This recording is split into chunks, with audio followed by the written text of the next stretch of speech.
The name of this chapter is The Vacation Trip. Everybody was bustling around getting ready for the trip to the farm. There were clothes to wash and iron, suitcases to pack, and a picnic lunch to fix. They had to go over and help the Johnson children get ready, too, for Mr. Johnson had said they could go along. Tommy was going as well as the two girls, for Dick naturally had wanted to invite him when he learned Margie had invited the girls. So it was a merry group that packed their things in the car early one summer morning. The children were all so excited that Mother had to keep shushing them for fear they would wake up the whole neighborhood. At last they were ready to go. Daddy started the motor, backed out of the driveway, headed the car down the street, and they were off. Oh, what a feeling of adventure! They were going to have a wonderful summer. After they had gone several miles, Margie spied something beside the road ahead of them. "Slow down, Daddy, and let's see what it is," she cried.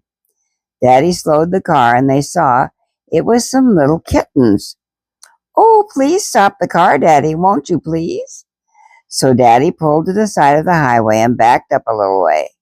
When he had stopped the car, they all piled out and ran back. What a pitiful sight greeted their eyes.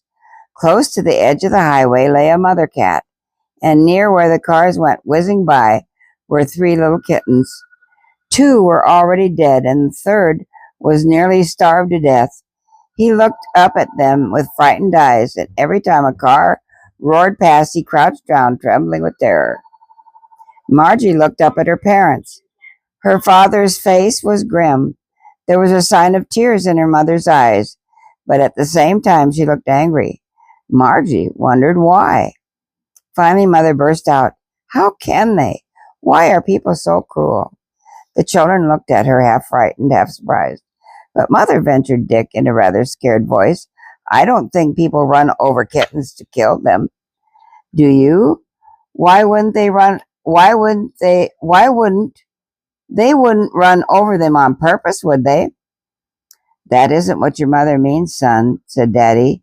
"She's talking about people who don't want their pets anymore and who dump them along the highway."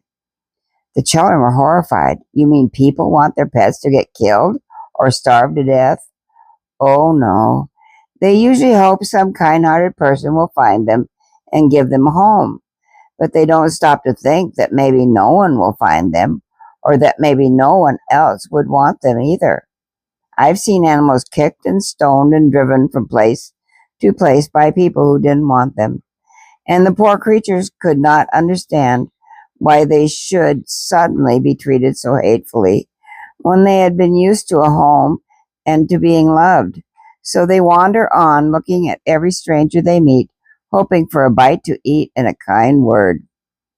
Their hearts were filled with pity as Daddy went on to explain that it looked as if someone had dumped the mother cat and her babies by the roadside. The mother had been killed by a passing car, and the little ones huddled together in a frightened heap, one by one, to die of hunger or accident. "Would you let us take the one that is left, Daddy?" Dick asked. "Yes, we won't leave the poor little thing here to starve to death. If we find he is sick or hurt, we will put him to sleep instead of letting him suffer needlessly. But find some kind of box or something to put him in.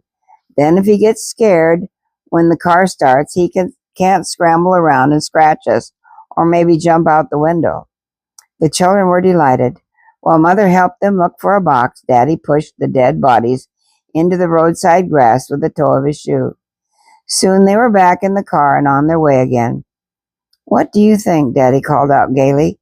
"Do you suppose Grandpa and Grandma and all the animals will be at the front gate to shake hands with us?"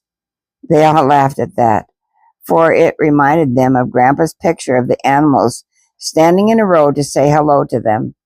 Suddenly Dick pointed and shouted, "There's Grandpa's house!" Heads were turned this way and that as everyone tried to get a good look. But by the time they had driven up the lane, there were Grandma, Grandpa, and the dog to greet them. The children tumbled happily out of the car. Grandma had a big hug for each one of them, so the Johnson children felt at home right away. She told them there would be a little time to play before supper, and with a whoop and a yell, they were off. When it was time for Grandpa to milk the cow, all 5 of them trooped after him.